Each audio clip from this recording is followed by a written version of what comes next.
Welcome to the DIY Writer Show with the mild-mannered, slightly heroic host, Jeff Bacon. Today I have a special guest. This is A.R. Harlow. She has written a couple of short stories in anthologies, and she also has a book. Plus, she has a new book coming out. She's also an editor, which is kind of interesting. So we can pound her for great ideas on how to be easier on our editors and maybe write a little better. So with all that, AR, how you doing? I am doing pretty good, and thank you for the welcome to the show. Um, Life is crazy right now. Really? Why is life crazy? College student, parent, in a relationship, writing books and editing, so it's crazy. You're going to college right now? Yes, I am. I'm in a master's program studying to become a counselor. Oh, you're going for an MA? Yeah, I'm going for a master's of art in counseling. That's rough. Is that all online, or do you have to go to campus? It's all online. Now, normally we have residencies. So this year our residency had to get moved completely virtual, which was a mess because they'd never done an online residency before for the whole cohort. So you're talking that you had to get all these students together, all this faculty together through virtual time zones and everything else to try to make it work when you've got students in America and students out of the country and in every state possible. How do you do a virtual residency? That's almost for counseling. I guess, I suppose. At least they're not doing it for heart surgeons. Yeah, that's definitely a good thing. No, they seem to make it work. I mean, they put us all in one huge Zoom room, and I mean, it was the whole cohort, and basically they just had speakers and recorded videos. So, and we did that in June. So it was interesting. It was fun, but it definitely did not compare to the campus experience. Hopefully for residency free, the final residency, we'll be able to be back in person, and that'll take place in July. You know, what was funny is that all of these virtual or all these conferences that they have for authors and even some things I do for my business and stuff like that were all canceled, except for there's one that was left open, and they made it virtual. It was actually in Chicago. Brian Cohen was doing it. And there's one that I was really looking forward to. I don't know if you've ever heard of him or not. He does he's like a ninja in Amazon advertising. And he just said, you know what, we're going to do this thing virtual. And so we all sat down. I think it started on a Friday and ended on a Sunday. And it was a virtual conference through Zoom. And I got to say, it was, you know, how you go to a conference and you don't really get to talk to anybody, any of the presenters or anything like that. He broke people into rooms. And so every presenter you got to ask questions to directly, because he broke everybody into small groups and stuff like that. And it was probably the most one-on-one I've ever had in a conference ever. It was almost, by the time I got done with it, he did such a good job that I almost felt like maybe doing a Zoom conference was better than doing it in person. Yeah, I could see that. I mean, to get that one-on-one engagement with the presenters when normally you don't, that does sound like it would be almost preferable. Yeah, the only thing that sucked is there's no real bar time. You just had to sit at your desk and drink with everybody else on Zoom. But other than that, it was great. And then karaoke sucked, but that's a totally different story. We did karaoke over Zoom, which was,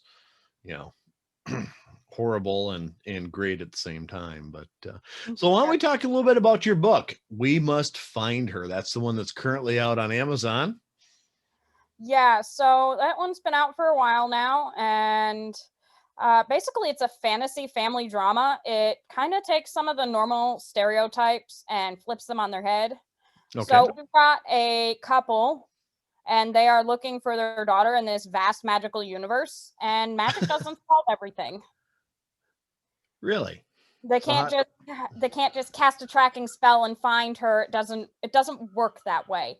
The logistics of the magic just don't process in those ways. Like, I wanted to create a universe that was relatable, where they could still have real world problems, where they couldn't just snap their fingers or wave a wand and it fix everything.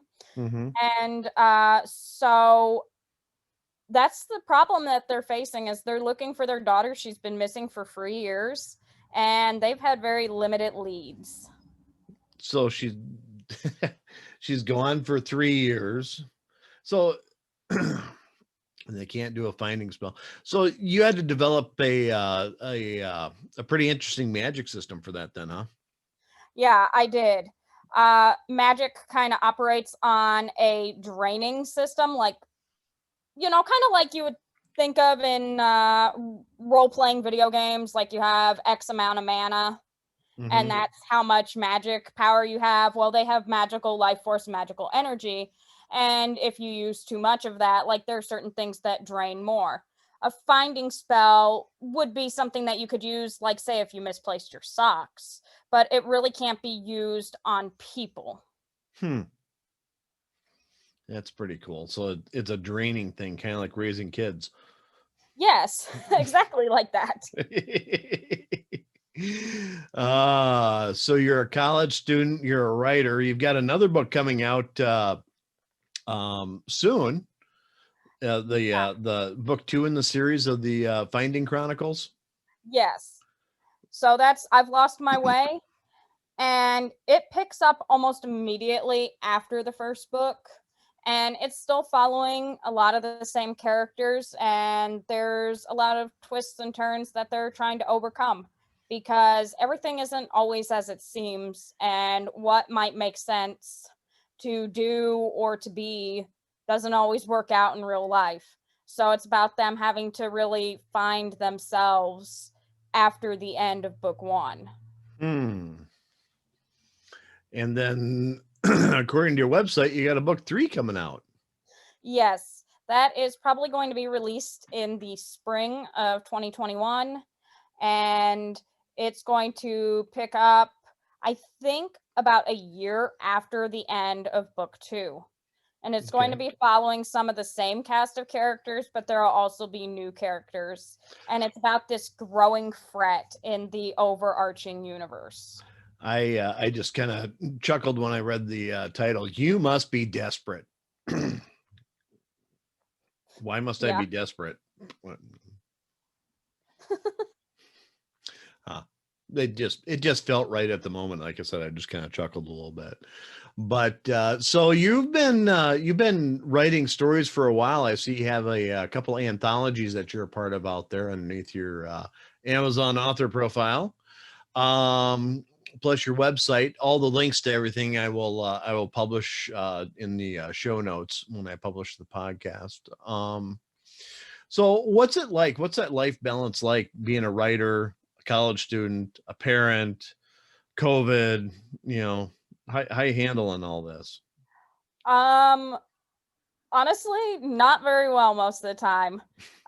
It's just, I just stay busy. There are some days that it's like, when I have a day off, like today, technically it's my day off from work. And I'm doing this, and then I'm meeting with my therapist, and then I've got an interview for practicum later. So it's just, it's life. Yeah. Um, I just I write when I can, and sometimes I can jam out for several hours and write thousands of words, and other days I'm lucky if I put 5 words on the page. Yeah. I think that's the way it kind of works for a lot of people, to be honest with you. Yeah, You so know, I mean, it's a hard balance. You're talking schooling. Like tonight, I have to make sure that I get my school page published. I've got to do a discussion board. So basically, that's like a 300 word, 3 to 500 word post about the selected topic of the week from the professor. So I've got to do 2 of those, and then uh, you know, so outside of that, I'm planning on doing some writing this afternoon. I just got some new tech. Just finally got a MacBook Pro after Ooh. years of wanting one. So fancy new bells and whistles. Downloaded a bunch of new writing softwares to try out, like Mhm. Campfire, and Mhm. I've had Scrivener for a while, but I kind of like the interface of it on here better. Do you like Scrivener? I like it for some of its features, but at the end of the day, I tend to gravitate back to Microsoft Word. I know some people hate it, but for my editing work, it is probably the best app to use, the Yeah. best program. I also just go to the old standby of Pages. I write on my phone, I write on my iPad, and now that I have the MacBook, I can transfer everything seamlessly, AirDrop. It's so fast. Mhm. And I can just pick up from one place to another. So, like when I'm going to work, I can just shoot it off to my phone and I can take it with me on my phone and type in notes on my phone and then shoot it back to the iPad when I'm doing something else and then shoot it to the computer. And it's just such a seamless process for me. I bought a Mac for one reason and one reason only, and that was so I could get a copy of Vellum. Yes, I have just downloaded that myself. I've got some friends who use that, and I'm wanting to learn more about formatting my own books.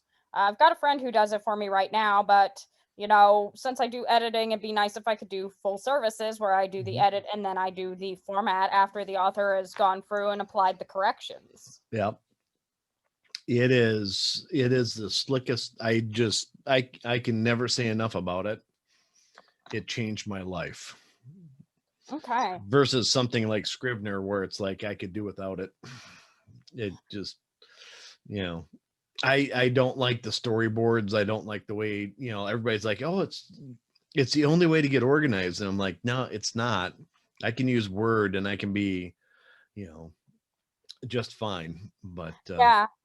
For me, I just kind of shift through apps and use whatever works at the time. So, like, I'm trying out a couple of different ones. I just downloaded some of the ones for the MacBook, like the Campfire and everything else, because I had a Windows computer. I've had multiple Windows computers over the years, and none of them really could just operate to what I needed to, operate the softwares that I needed them to seamlessly and without glitching out all the time. So, I downloaded some of these softwares and giving them a shot. I mean,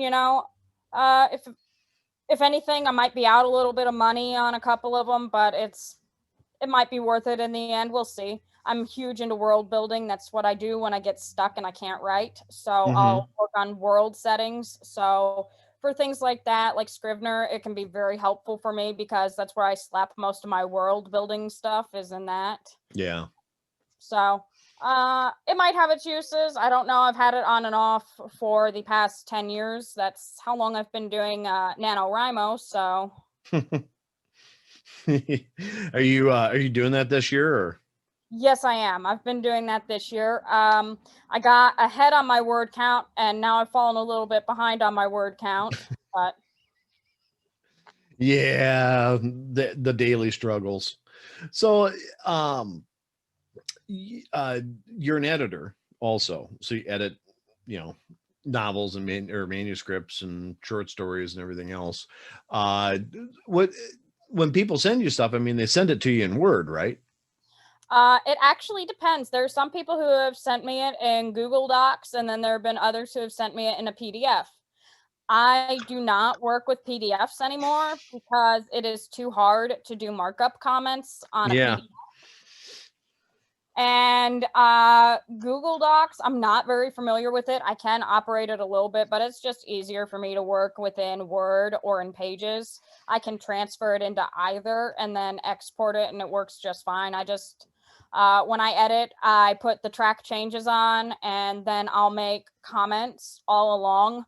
Like from Mm-hmm. top to bottom, I make comments, but also if there's something that I see and it's like, okay, I'll rewrite like a line, like it might say, uh, "She walked the dog," and then that'll be it, and then I'll add it. She took her dog Spot out for a walk. If it's something that's really too short, too choppy for what they're trying to convey. So I'll make inline edits like that, but I always do it with track changes on. That way, you know, they can accept or decline it. Mm-hmm. I find that, and I know a lot of people who use Google Docs. I mean, it's free and it's, you know, blah blah blah, and I get it, but I don't like getting something back into Google Docs from an editor. I don't like the way that it tracks the changes and going through and approving or changing, or, you know, even recommenting. I just, for some reason, it doesn't click with me. So I always prefer Word. Yeah, Word is my go-to. It's my preferred format for editing, and that's my preferred format when I get edits myself from somebody else. I would rather have something that's more seamless that I can just look through and go through like that, compared to trying to hunt everything up in a different word processor, Google Docs, PDF. I just don't care for that methodology at all. I think my biggest caveat as an editor would be that there are so many people out there who don't understand that just because I edited their manuscript doesn't automatically make it a rock star manuscript. They still have to go through and, you know, apply changes. I'm sorry, I thought you're an editor. You're supposed to make it perfect. Yeah, I wish that was the case. It doesn't work that way. No, it doesn't work that way. Oh hell. Okay. Now you just blown that to hell out for me. Okay. So tell me some more truth. Oh, some more truth. Yeah, come on. Let's hear it. Well, you know, when you get it back Horror from stories from an editor. Let's hear it. Let's get into this. Well, I mean, that's my biggest thing with editing, is that so many people will contact me for a sample edit and they're like, I want you to make this book perfect. It's like, okay, I'm going to do the very best I can to give you the top of the line product. And, you know, and I offer more than one read through. Like, after I've edited it and sent it back to you, I usually will take and reread through it if the client requests it. But my big thing is that so many don't, they're like, well, isn't it ready to go after the editor has been through it? It's like, no, you kind of have to go through and decide whether or not you're applying changes. Are you adding more dialogue in the sections where, you know, you asked for feedback? You know, a lot of times, you know, it's like a developmental or, you know, a copy edit, and they're asking for specific feedback, like, do I need more dialogue? Do I have enough description? And so my job is to go through and say, hey, you know, this is what I would do. You know, I would add a little bit more dialogue here. I would cut back on dialogue there. And then as the author, it's kind of their responsibility to go through and apply those changes. And I'm more than happy to read through it again after they've done that. So what are the things that really tick you off? Or I shouldn't say tick you off. When you what are the things that you see when, you know, you open up a manuscript and all of a sudden you're like, oh no, and then it just makes it like, you know, almost a chore to go through it versus, you know, a joy to edit. Something that most authors do, and I'm guilty of it, and most mainstream authors are guilty of it, like, you know, traditionally published, over description of a character, like mentioning 100 times in the first 5 chapters that Sally has red hair. But she has red hair. Well, I know she has red hair. That's something that you don't forget the first 5 times after it's mentioned. So her red hair flowed in the wind as her red hair went into her, you know, flew into her face, and she found a red hair in her soup bowl, and yeah. Yeah, that is something that most authors in their drafts end up doing.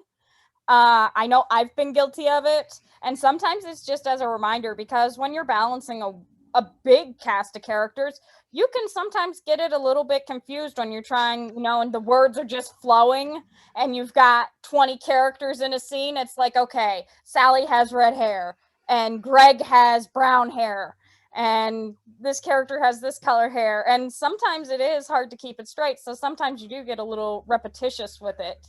But then when you go do your self edits, normally authors will skim down on that a little bit. At least I know that I skim down on the over description or, the repetitiveness. I try to. Well, I mean, once you get into a writing flow, I think a lot of times an author will send you their first draft versus actually going through it. Okay, it's done, because you're kind of, after you've written 50, 60, 80,000 words, you're like, okay, I can't look at this again. I need to send it to somebody, Yeah. or something like that. And I think that happens a lot from what I hear. Yeah, I Uh, think so. And some people can write a really clean first draft. I mhm. know of many that write a clean first draft. I agonize over my first draft. So my first draft usually ends up being pretty close to what my final draft is. It's just I tweak it. There are things that get added, things that get moved, things that get deleted, but the core of it really stays the same. I mean, I go through for typos and, I read it line by line, but the draft itself, what's written during my jam sessions, is normally pretty consistent with what's going to be published at the end. See, I do something a little bit different. So when I finish something, I don't really want to see it again for a while. I mean, just a short while. It's like, okay, I cannot read through this right now, and so I'll send it off to a beta reader and a proofreader. And what's really nice about it is that they give me feedback on the story. Plus, they correct all the stupid grammar mistakes I made or spelling mistakes or whatever. I mean, I've got Word and I've got Pro Writing Aid. And so that helps a little bit. But then I get it back and it's like, okay, I'm forced to go through it because, again, you're going through the track changes. So Yeah. once I get that done, it's like, okay, I'm happy with that. I've rewritten. And I think I've taken out most of the grammatical stuff. Then I send it to an editor. Yeah. And by the time I get it back to the editor, I'm really trying to give you something that has been gone through 3-4 times, so that you can do a better job, or the editor can do a better job of, you don't have to worry about, what form of there did I write in the next 15 sentences or whatever. Yeah. But that process seems to work. But inevitably, doesn't matter how many people I have beta read it, proofread it, edit it, do whatever. There's always an error someplace. Oh yeah. It doesn't seem to matter. I mean, and it's in mainstream books too. I mean, Mhm. I've seen it and I wish I would have held on to it, things that you wish you would have done different. But when I picked up the copy of Harry Potter and the Deathly Hallows, my book had errors in it and it had a split in its spine. Well, now if you go look online, for the people that held on to the book, that had enough sense to hold on to that book instead of returning it to Walmart like I did, they sell for like butt tons of money. And it's like, No. I wish I would have held on to that because, they give money for these copies that have these typos in them. I mean, like in the first couple of pages, it had a couple of typos in it. And now that copy of the book is like worth a mega ton of money. And it's like, man, I wish I would have held on to that one. Yeah, her story's interesting on those books though. Her first book, J.K. Rowling, I mean, just her story coming from, how she, became a writer, out of Yeah. desperation and everything else. But I mean, that's a great part of her story. But the other thing that I always like is how many times she had to rewrite her book, and how many times she had to republish, and how many versions she actually had to put out there, because even after she is picked up by a publisher, I think she rewrote the dang thing like 13 times in total, 14 times, something like that. Yeah. She went through it a crazy amount of times. And, she is a pretty good storyteller. She's somebody that, as far as her writing has gone and as far as where she came from, I admire her. But I don't think that she's the best person in the world because of how she treats others anymore. I try not to judge or really care about that too much, just because I'm more about the books, and I Yeah. think that anybody who can be that successful that had to rewrite their book 14 times, that tells the rest of us something. Yeah, As absolutely. far as the asshole thing she's done online and some of the things that she said, whether they were she misspoke or this, or if that's really the way she feels, it's not my job to judge her. Yeah. That's whatever deity that everybody believes in at the particular time. I guess that's up to them. But as far as I've seen too many people screw things up online and get labeled. On the other hand, if you keep on doing it, then you might be an asshole. I don't know. Like I said, I really try not to get involved in that. So, but I do like that part of the story, though, is Oh, me too. I really admire her story, where she came from, what she did. Um, and the fandom is part of what got me into writing. Sure. It's a huge part of what got me into writing. I started on a role-playing form, a Harry Potter role-playing form, when I was like 7.5, 8 years old. Yeah. Too young to actually join it. Back on Pro Boards forums, and I created my first characters there, and that's actually where my first book, that's where the idea of it took place. So we're talking that the idea for We Must Find Her took place in its rawest form back in 2007 and 2008. Wow. And that's really funny how many I don't play like Dungeons and Dragons or anything. I probably play solitaire. Actually, no, I don't even play that. I've never really been into I haven't been into video games for a long time. And we're talking like Nintendo Series 1, Atari, I mean, back when I was a kid, way back when. But it's amazing how many people I talk to that say, oh, you know what, we had this massive D&D game and I played it, and the whole thing produced this book, and it's like, holy shit, I should probably get into that. Now you're telling me a role-playing game that you were in produced your first book. Yeah. Or So give you the idea for it at least. yeah, so the way that these worked is a little bit different than the D&D campaigns. I'm not very familiar with D&D. I've just started to get into it. I picked up the Essentials guide for my birthday. Well, my boyfriend picked it up for my birthday, and I've been kind of reading through it and everything else, and thinking about doing an online D&D with some other authors and other people in general. Haven't got that far yet, but on these role-playing forums, basically it was like one person would write out a couple of paragraphs, and then you would respond with your character, and then they would respond with their character, and then you would respond, and it was back and forth. And sometimes there was a whole big group of us. Like they would have these group sessions, where say you were in potions class, Mm-hmm. and they would, the professor would post, and then your character would enter the room, and they would set down their bag, and they would take out, the things that they needed for the class. And then they'd say hi to the person that was next to them, or they would wait and, be sitting staring at the door. And then the next character would walk in and say, hi, Professor so and so. Hi. And just, it just unfold like that, and you just have all these people that were collaboratively putting a paragraph or a couple of paragraphs into each thing. And so that's how we would write back and forth. And that's where I started, was on Harry Potter and Warrior Cat's role-playing websites, with just different characters. And that's where my first book really took its first form. I knew that there was this family and they were missing their daughter, and I knew that it involved a magic school.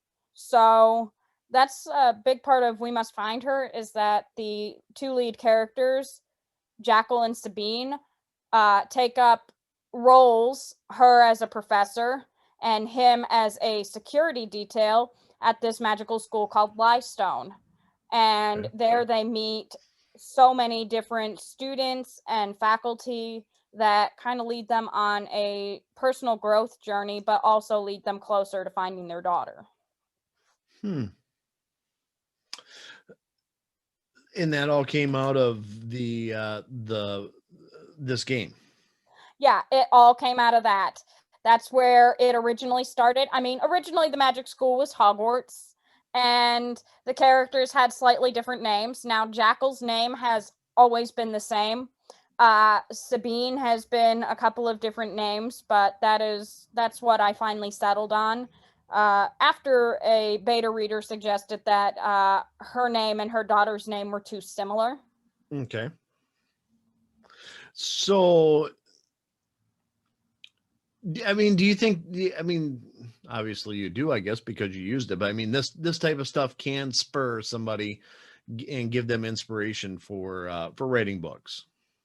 Oh, absolutely. Hmm. I think that everybody at some point in time should try out role playing, whether it's just with a friend, whether it's with a partner. I mean, you could consider it almost like co-writing. You're co-writing something with somebody. I mean, and now they've gotten really fancy with it. I mean, there are still role-playing forums out there, still pro boards, it's out there. There are some other forums out there that people use. And you can find any sort of fandom you want, or even original websites. I mean, there are people who have medieval, there are people who have animation sites, there are people who have Harry Potter forums. There are people who have things like Supernatural or Marvel or X-Men. I mean, just about any type of role-playing form that you can think of, they have out there. And I recommend it to anybody, just to, expand your bubble a little bit. You're writing with somebody else and you get to develop these characters and these storylines, and it's a collaborative effort. Now they have things called plotters and trackers. Mm-hmm. And that was something that really wasn't that big when I was really big into role playing. But basically, like, you set up this plotter and you say that, my character needs a love interest, and my character needs a best friend, and my character needs their siblings in their family. And then these other people will say, okay, well, I can offer this character as their love interest. And, it can just be, a fling, or other times it's for their final, as it's called, their one true that they end up staying with. And then, family relations, like, say, you can say, I have a brother who's up for adoption. That's kind of the terminology that they would use. And somebody would say, okay, I'll play Jade's brother. When I first started writing, I joined a couple of author groups, and I thought I was being funny, and I didn't realize I had offended like half the group. But they're asking me if I wanted to play D&D with them. I said, no, I've never played it. He said, really? You never played it in college? I said, no, I picked dating over D&D.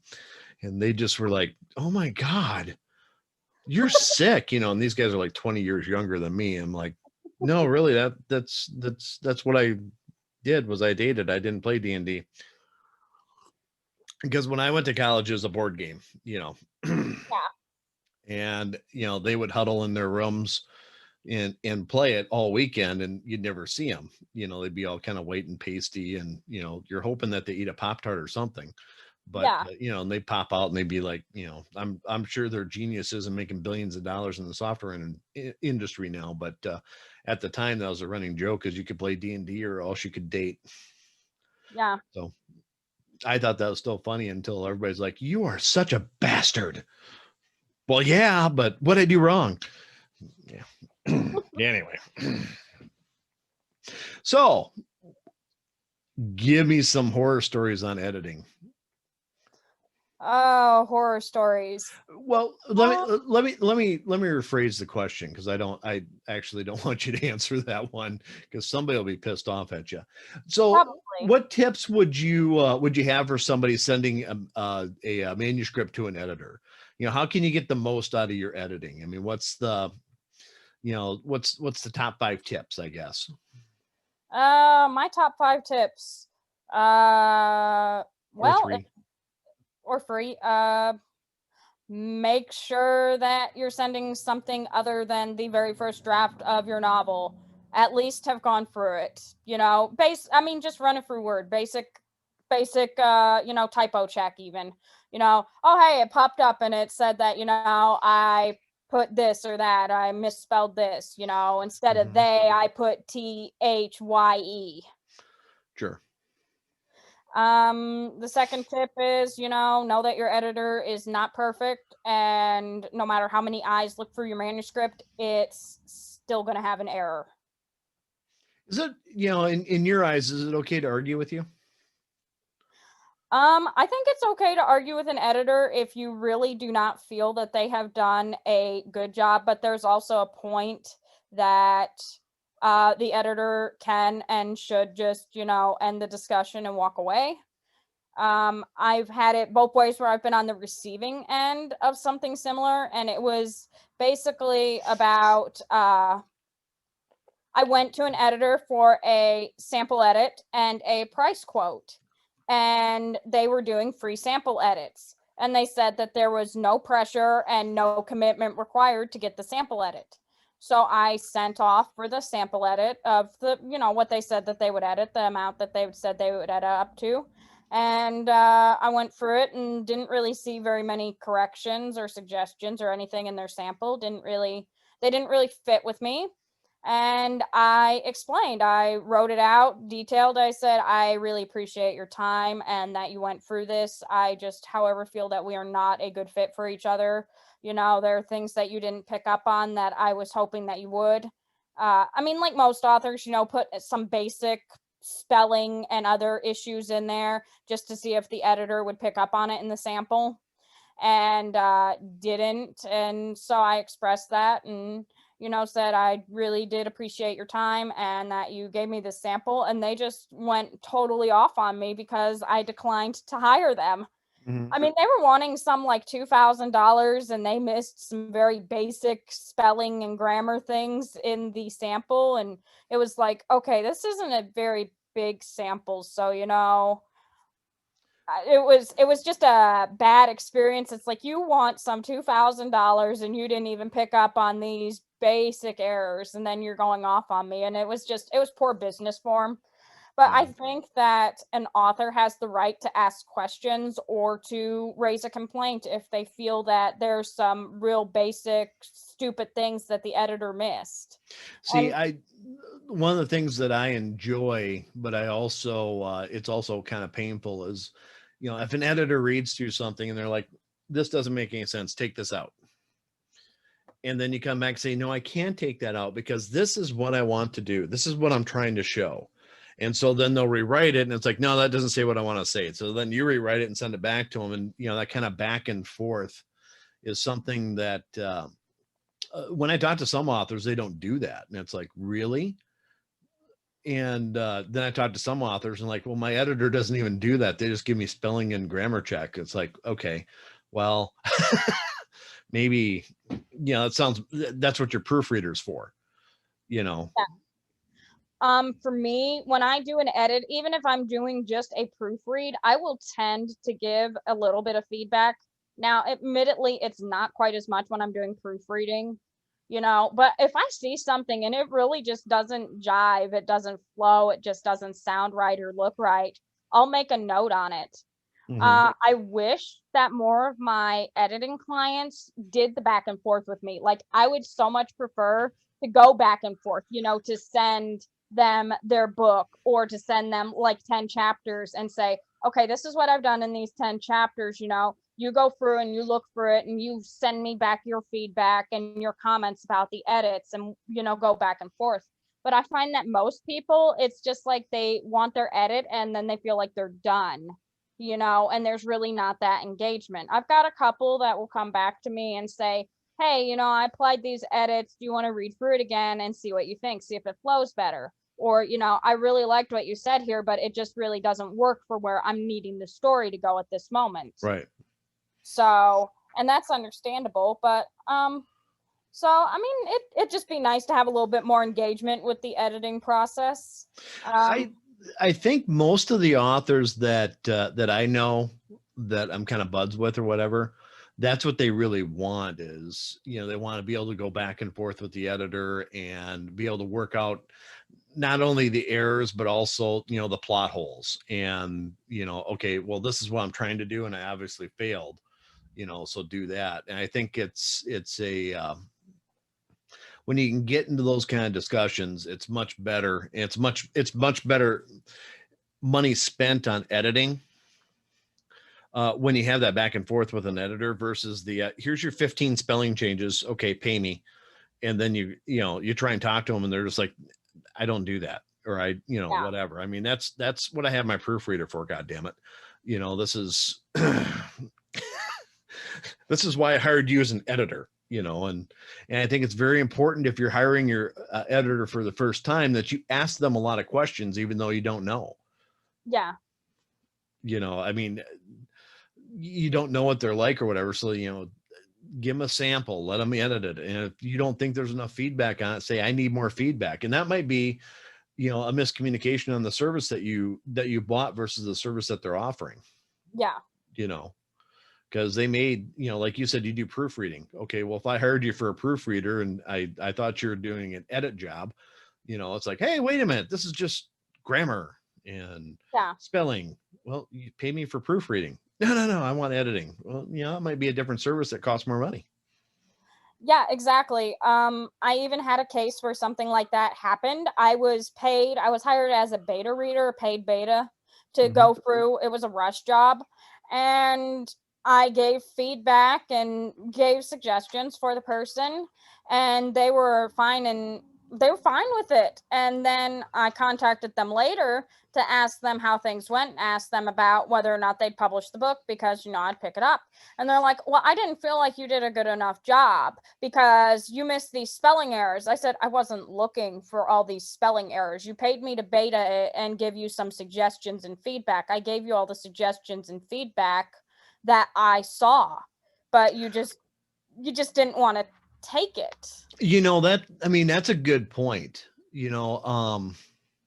From your perspective, why don't you go ahead and, you get beta readers and then you have proofreaders and then you have editors, and then you want another proofreader after the editor gets done. And then, that's kind of the way, not everybody does the same thing, but, beta readers are there just to, read the story and say, okay, it's great. Or, oh, you lost me on chapter 16 and this is why you lost me. They're not there to, fix your shit. They're your sentence structure and your spelling errors. They're there to see if they enjoy the story and then give you feedback on the story. Yeah. So it was I've had several paid beta jobs where basically I've just gone through and done some light feedback. It's much cheaper than like a proofreader or anything else. Like, depending on the length of the manuscript and the turnaround time, it's like, I charge like $100, $75 to $100, maybe a little bit more if it's a super big manuscript. But, when you're wanting me to read for your book and give feedback in 2 or 3 days, I'm going to charge you a little bit of money. Now, for a beta read that you say, oh, well, you've got 6 months to do it. No, I'm not going to charge you money on that. I'll go through it at my leisure and I'll give you suggestions and some feedback. And if I notice spelling or grammar errors, I might flag them or fix them for you when I go through. It's just my nature being an editor. Yeah. But, there is a difference. There's a difference between a beta reader and a paid beta reader. There's a difference between an alpha reader. It's just, there's a difference in all of those things. There's a difference in a proofreader and an editor and all the different types of editor. Well, why don't you go through that real quick? We'll do some teaching here. I'm not very good at teaching. Oh. Well, we've got alpha readers. Alpha readers are generally somebody who will read through your manuscript as you're writing it. They get the raw as it comes out format. A beta reader is somebody who will usually read your first draft, maybe sometimes your second draft if you've gone through it. Some people will send a second draft to a beta, some send first. Beta reader generally goes for a first or second draft of your manuscript. and they'll flag things, make comments, say, hey, you really lost me on chapter 7 here. You know, you introduced too many characters, or, you know, your main character's name is this and now suddenly you're calling them this, you know, silly things like that. Then there's paid beta readers. Paid beta readers tend to be, you know, they're a guaranteed reader. Like, because most of us have had beta readers that are free and they flake out, or they only read part of the book and then they're like, well, I can't really read the rest because time commitments, just whatever. So a paid beta is like a guarantee that somebody's going to read through your book and look for some of the plot holes and problems and say, hey, you know, this is what struck me as wrong. This is, you know, what I might do to fix it. Then you've got a proofreader. Basically, they're going to go through and clean up your shit. That's the easiest way to put it. They're like the person who usually goes through your book like last. Other than whatever last touch-ups you might do, they go through your book and they straighten things out. They look for, you know, grammar here and there. They look for typos, just basic things like that. You know, oh, hey, your sentence really doesn't flow here. Or you left off in the middle of the sentence and you just started a whole new paragraph about something totally unrelated and everybody else missed it. Yeah. I think that it's my personal opinion. The more eyes you get on a manuscript, the better off you are, the better product you produce. Yeah. You know, and it, you know, the problem is that when you're first starting out, you don't really want to put a lot of money into it. Yeah. And so, you know, you might just have an editor and a proofreader, or you might just have an editor and proofread it yourself, or, you know, whatever. I mean, and I get that. Yeah. And the indie industry is pretty forgiving about that. But, you know, once you kind of get rolling, you kind of get a system that, you know, this works for me. And alpha readers, beta readers, proofreaders, editors, line editors, developmental editors, you know, and all that kind of stuff, you know, is all just part of the game. Yeah.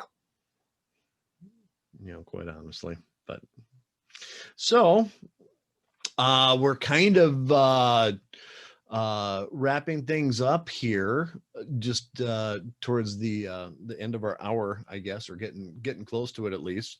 So I just want to re-hit your or mention your books again, and what you got out there and what you got coming out. Take it away, Miss Harlow. Okay, so we've got We Must Find Her, which is out and available on Amazon. It's available in paperback and in ebook.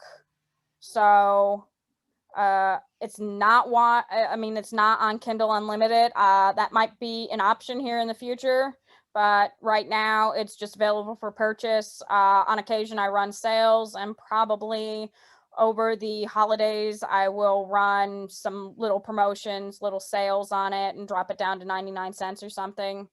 So then I've Lost My Way should be coming out before the end of this year, you know, as long as everything cooperates and I can get it in with an editor and everything else before the end of the year. So that's the tentative plan. If not, it will for sure be out in the winter months of the new year. Okay. So 2021 is going to be big for you. Yes, it is. I've got a lot of plans for 2021. There's at least 2 books coming out then, not related to this series. I've got 2 more books. Yeah, I've got some other series, and I don't really have them plugged or announced, just because of little personal projects. One of them is the one that I'm actually working on right now for my NaNoWriMo project. Okay. And its series title is called Magic Cursed. And the best way that you can think of this one is it is a twist on magic mutations. So think of like X-Men, except it's magic mutations and magic infusion. Magic mutations. I like that. Yeah. So that one should release sometime in 2021, as well as a dystopian kind of post-apocalyptic world. So Those are two that are planned. They're just something different than my normal.